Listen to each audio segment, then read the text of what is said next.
নমস্কার, আমি ইন্দ্রাণী। শুরু করছি আজকে। আবার একটা বহুতল ভেঙে পড়ল। এখনো পর্যন্ত মারা গেছেন 10 জন। জানি না এই তালিকা আরো দীর্ঘ হবে কিনা। কিভাবে এই বহুতল ভাঙলো এই প্রশ্নটা না করে বরং প্রশ্নটা হওয়া উচিত এতদিন টিকে ছিল কি করে? ওরকম এক সংকীর্ণ জায়গাতে কিভাবে গড়ে উঠেছে ছতলার বাড়ি? যুগপৎ দুঃখিত এবং বিস্মিত, কি করে হলো এই বাড়ি বলেছেন তিনি। এখন মেয়রই যদি না জানেন তাহলে আর কে জানবে? মুর্শিদাবাদের ডিভিশনাল মেডিকেল অফিসারের তো জানার কথা নয়। এবং কোনো আলাদিনের প্রদীপ ঘষেই এই বাড়ি তৈরি হয়নি। ছতলা বাড়ি তৈরি হতে সময় লেগেছে। কেউ দেখেননি, কেউ না। স্থানীয় কাউন্সিলর, ক্ষমতাসীন দলের নেতারা, মেয়র পরিষদ কেউ দেখেননি না দেখতে চাননি। সে প্রশ্ন তো উঠবেই। মুখ্যমন্ত্রী ছুটে গেছেন, আহতদের চিকিৎসার হাল হকিকত জেনেছেন, মৃতদের ক্ষতিপূরণের ঘোষণা করেছেন।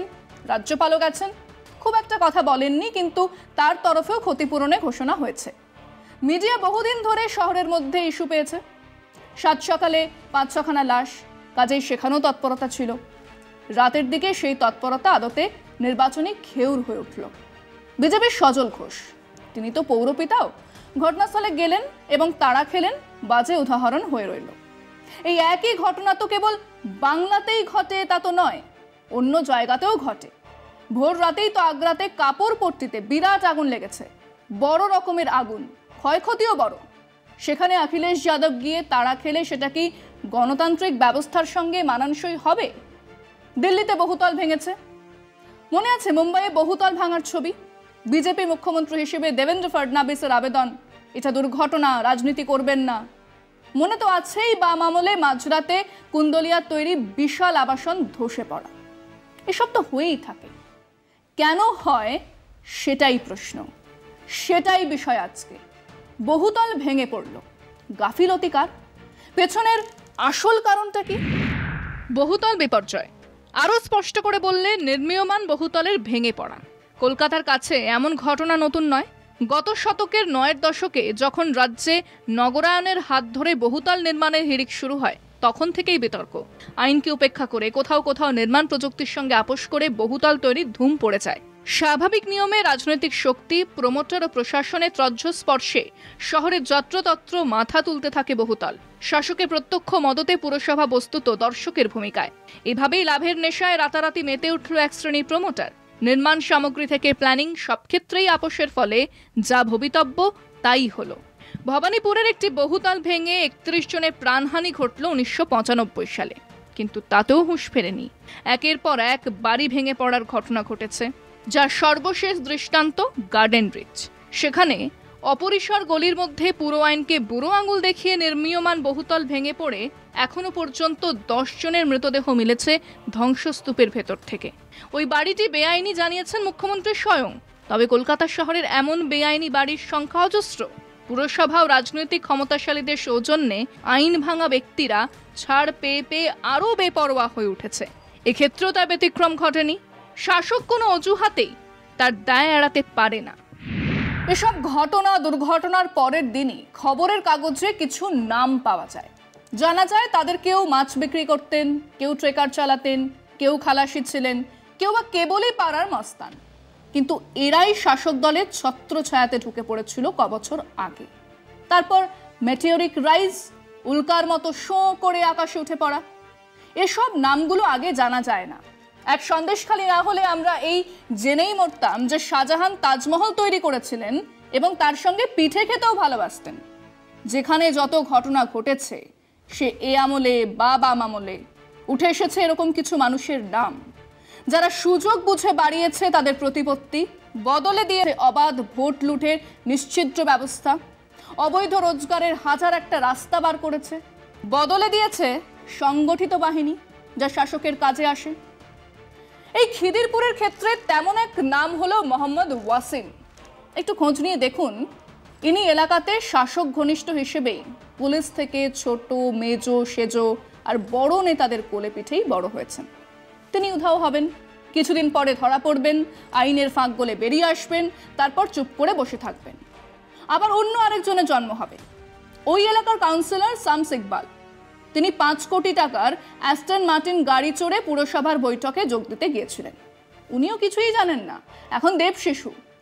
মরে লাশ হয়ে যাওয়া লোকগুলো কবরে গিয়ে জানতে পারবে কি যে তাদের মৃত্যুর জন্য মাথাপিছু কত টাকা দেওয়া হলো, অন্তত ঘোষণা হলো? এবং আরেক কর্মতৎপরতা ছোট লালবাড়িতে, একে বুলাও তাকে বুলাও। এখন থেকে নাকি সকাল 10:30টার মধ্যে বিল্ডিং ডিপার্টমেন্টের ইন্সপেক্টরদের হাজির হতে হবে দফতরে, তারপর এলাকায় যেতে হবে, তারপর কোথাও বেআইনি কিছু দেখলেই তার ডিটেল খবর দিতে হবে ওপরতলায়। এটা গতকালের জারি করার নির্দেশ। আমার খালি জানতে ইচ্ছে করে যে আগের নির্দেশটা কি ছিল? অফিসে না এসে প্রমোটারদের দফতরে বসে আগাম ব্যবস্থা করে নেওয়া। গতকাল যা বলা হয়েছে ঠিক এটাই কি তাদের কাজ ছিল না? আমৃতে আগুন লাগলো, মানুষ মারা গেল, কজনের জেল হয়েছে, ফাঁসি হয়েছে, কুন্দলিয়ার কি হয়েছে? ব্রিজ ভেঙে পড়েছে পোস্তায়, মানুষ মারা গেছেন, কি হয়েছে? বড় বাজারে আগুন লেগেছে, মঙ্গলাহাটে আগুন লেগেছে, কোথাও কিছু হয়নি। কিছু হয় না বলেই আবার সেই একই ঘটনা ঘটে, এবং ঘটনার পরে কিছু দেব শিশুদের দেখা যায় যারা আসেন, অবাক হন, ক্রুদ্ধ হন, সবকটাকে জেলে পাঠাবো বলে চলে যান, তারপর আবার ঘটনা ঘটে। বিংশ শতাব্দীতে মানুষের শোকের আয়ু বড়জোর 1 বছর বলেছিলেন নাজিম হিকমত, আর সেই বিংশর পরে আরো কত বছর কেটে গেছে। কাজেই এখন শোকের আয়ু মালা শুকোনোর আগেই শেষ, তারও আগে চাপা পড়ে যায় তদন্ত ইত্যাদির হুমকি আর বাওয়াল। আমরা আমাদের দর্শকদের জিজ্ঞেস করেছিলাম, প্রতিবার বহুতল ভেঙে পড়ে, বাজারে হাসপাতালে আগুন লাগে, দুর্ঘটনা ঘটে, কিন্তু তার জন্য দায়ী মানুষজন কোনোদিনই শাস্তি পায় না। শাস্তি পায় না বলেই কি আরো বেশি করে বেআইনি বাড়ি তৈরি হতেই থাকে শহর জুড়ে? শুনুন মানুষজন কি বলেছেন। এটা প্রশাসনকে দেখা উচিত, যাতে আরও কড়া একটা সিচুয়েশন হয়, যাতে প্রাণহানিটা না হয়। যে তাকে মানে এই জিনিস যেন আর করতে না পারে, কোনো রকম লাইসেন্স ফাইসেন্স সব ক্যান্সেল করে দেওয়া উচিত।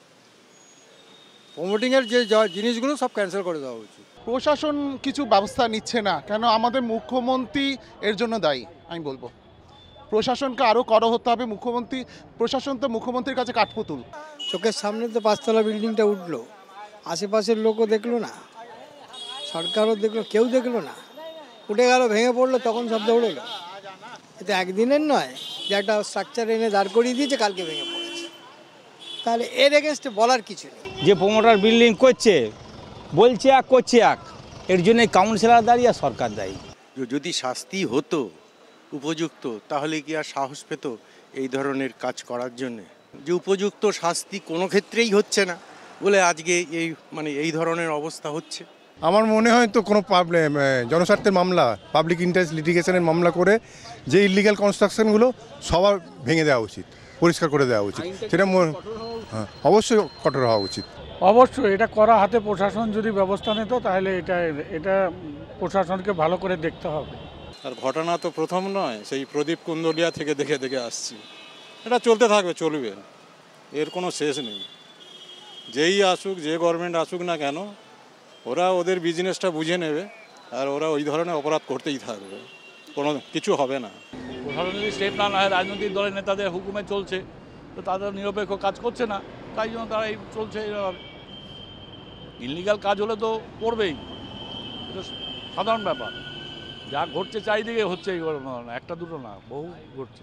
প্রশাসনকে এই ব্যাপার নিয়ে এগোতে হবে, যাতে একটা আরও কঠোর হওয়া দরকার, আর যাতে এই ধরনের জিনিসগুলো আস্তে আস্তে বন্ধ হয়। এই যে বেআইনি বাড়ি হচ্ছে বা বিভিন্ন জায়গায় পুকুর জমা করে বুঝিয়ে যে ফ্ল্যাটস হচ্ছে, বাড়ি হচ্ছে, এগুলো আস্তে আস্তে বন্ধ হওয়া দরকার। প্রত্যেকটা মানুষের দরকার, আমার ঠিক যতটুকু দরকার ঠিক ততটুকুই নেবো, আমি তার বাইরে যাব না, বিয়ন্ড দ্যাট লেভেল আমি যাব না। এই মানসিকতা যদি আসে প্রত্যেকটা মানুষের মধ্যে, তাহলে আর বহুতল বাড়ি ভেঙেও পড়বে না, আর ইলিগাল কনস্ট্রাকশনও তৈরি হবে না। এটাই সবথেকে বড় কথা আমি রিয়ালাইজ করি, আর সেই রিয়ালাইজেশনটা আপনাকে বললাম। কর্পোরেশনে দেখার উচিত আছে, ওটা কি পুরানো বাড়ি আছে না আছে, ও তো কর্পোরেশনের উপরে আছে। অনিয়মে কাজকর্মগুলো করতে গেলে টাকা পয়সার একটা লেনদেন থাকে, এবং সেটাই বাস্তব হয়েছে। তার ফলে যারা ইঞ্জিনিয়ার কিংবা যারা কাজকর্ম করেছে, কাজের গাফিলতি থেকে গেছে, এবং যার উপরেই বিল্ডিংটা হয়েছে সেটা তো প্রচার মিডিয়া আপনারা দেখিয়েছেন, ডোবা ছিল। সেই জায়গায় আপৎকালীন মাটি ফেলে সেখানে করলে প্রাকৃতিক নিয়মে সেটা তো ধসে পড়বেই, এবং এটাই ঘটেছে। মানে ন্যায় যদি হয়, মানে ঠিক মতন যদি হয়, তাতে তো শাস্তি হওয়া উচিত। এরকম অন্যায় কাজ হওয়া তো ঠিক না। যা হচ্ছে একদম ইনলিগাল কনস্ট্রাকশন, এবং ইনলিগালকে লিগাল করার জন্য কর্পোরেশন বিভিন্ন রকমভাবে ছাড় দিচ্ছে, আর অন্ধের মতো তোলাবাজরা বসে আছে তোলাবাজি। শেষ খবর পাওয়া পর্যন্ত 10 জন মারা গেছেন গার্ডেন রিচ খিদিরপুরের এই ঘটনায়। এর থেকে একটা বিষয় তো পরিষ্কার, যে কর্পোরেশনের চোরপোরেশন নামটা এখনো তার পূর্ণ মহিমা নিয়ে রমরম করেই চলছে। যাবতীয় আইনের ফাঁকতাল গলে যে যখন ক্ষমতায় আছেন তাদের সংরক্ষণ আর দেখরেখ ছাড়া এসব ঘটনা ঘটতে পারে না। এবারও ঘটেছে, আর সঙ্গে সঙ্গে একটা ফাটা রেকর্ডের মতো 34 বছরের ঘটনার কথা উঠে আসছে। সেই 34 বছরে বহু অন্যায়ের জন্যই তো তারা এখন শূন্য। আপনারাও কি সে পথেই পা বাড়িয়েছেন? আজকে এ পর্যন্তই। দেখতে থাকুন কলকাতা টিভি, রাত দিন 7।